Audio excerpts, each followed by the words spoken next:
We're here at AirVenture Oshkosh, and we're happy to welcome back an airplane that we've seen before.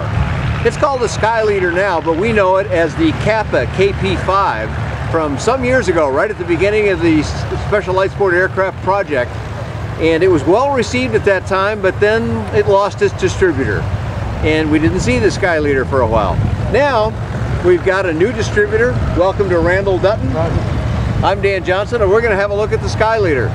First, I want to show you how you can stand up in the airplane and get in it easily, and then just lower yourself down in the seat. Mighty comfortable here. Mighty comfortable. And also, for our taller pilots, it's very easy to move the seats back. Ah, okay, seats move nice and easy, right in position. 6'2", 6'3", I can barely reach the pedals.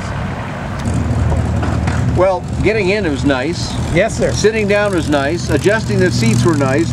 It's a gorgeous, handsome cockpit in here. 50 inches across. 50 inches across. Okay, so, you know, if I can do the math easily, I think that's about 10.5 inches wider than a Cessna 172. And that's kind of a benchmark airplane that people think is big enough. Now, you and I, neither one of us are particularly big guys, but I've got, I don't know, 8-10 inches between our shoulders here. So, yes, sir. You and your buddies, even if you like a couple of hamburgers, you're going to fit in this airplane very, very well.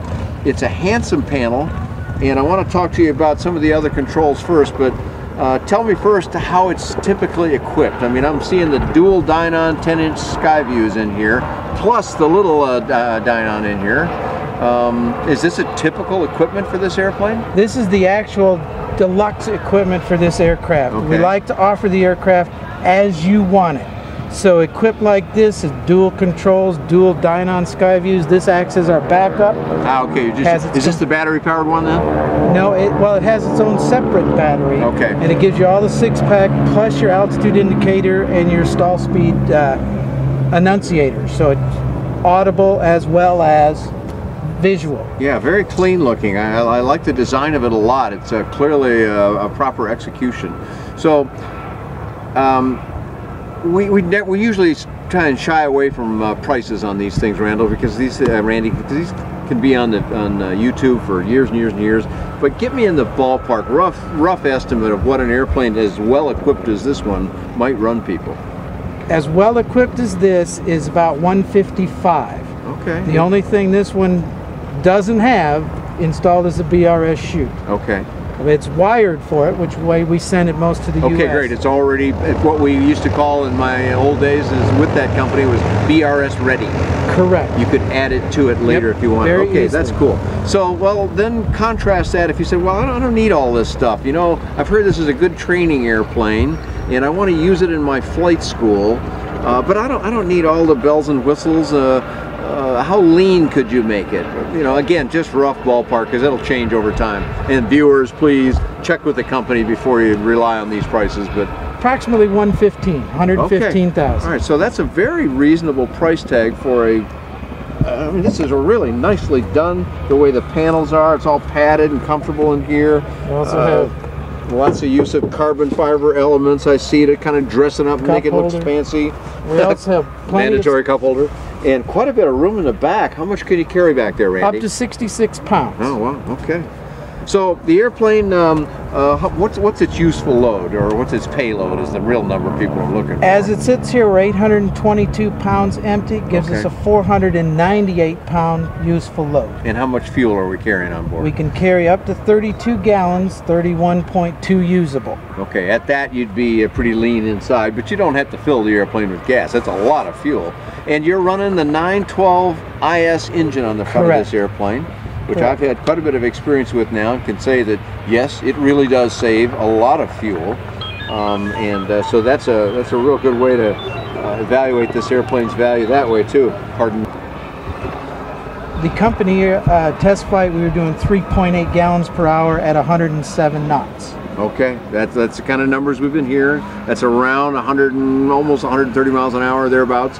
And that's going to translate to about 30 miles per gallon. That's what this engine can do. So it's a great matchup here of equipment, of very nice execution, and so somebody says, "Gosh, I'm sold." When can they get one? It takes about 5 months from the time a deposit's made for it to be delivered. Okay, so that's not too bad. We're here in summertime, and you can have it by the end of the year, basically. basically, yes. Okay, that's not too bad at all. And the company, I know, has got quite a range of airplanes, including a neat little single-place airplane that kind of does it for me, because I like single-place flying. It's our Skyleader 100. Yep. And are you planning to bring any of the? This is the 600, is it not? This is the 600. Okay, so this is kind of the top of the line. Top of the line deluxe cruiser. Do you have any plan to bring in any of the other models, Randy? As the market gives us, we'll deliver. So we know the company has done all this before. SLSA approval has not been an issue. Now, with you as a representative in this country, have you been through some training to know how to reassemble the airplane when it gets here? I also hold my light sport repairman certificate. Perfect, okay. I've been with the FAA. I retired from them, and now I'm coming into this business. Well, we won't hold that history against you. Just kidding. We like our friends at FAA. I was ATC.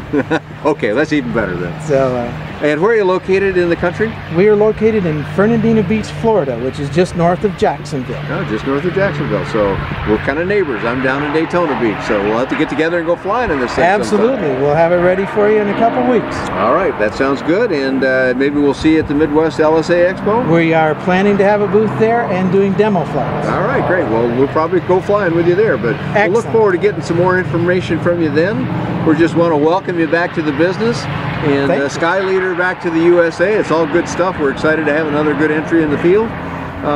Where can we go on the web to get more information about the specific details, and as prices change and so forth, where can they get that info? First, go to Skyleader Aircraft U.S.A, all is one word, .com. That'll get you to our website. If you want to look at some of the other models available from the company, then it would be skyleader.aero to get to the Czech Republic site. We'll put those up on the screen so people can see how they're spelled. I've got information going back to the KP5. This is going to be a little bit different than that, I know, but we'll update that information. Meanwhile, you can find information about that and what I thought of its flying characteristics. I'll tell you, spoiler alert, I liked it. Find all that on bydanjohnson.com or bydanjohnson.com. Thanks a lot for joining us here at AirVenture Oshkosh.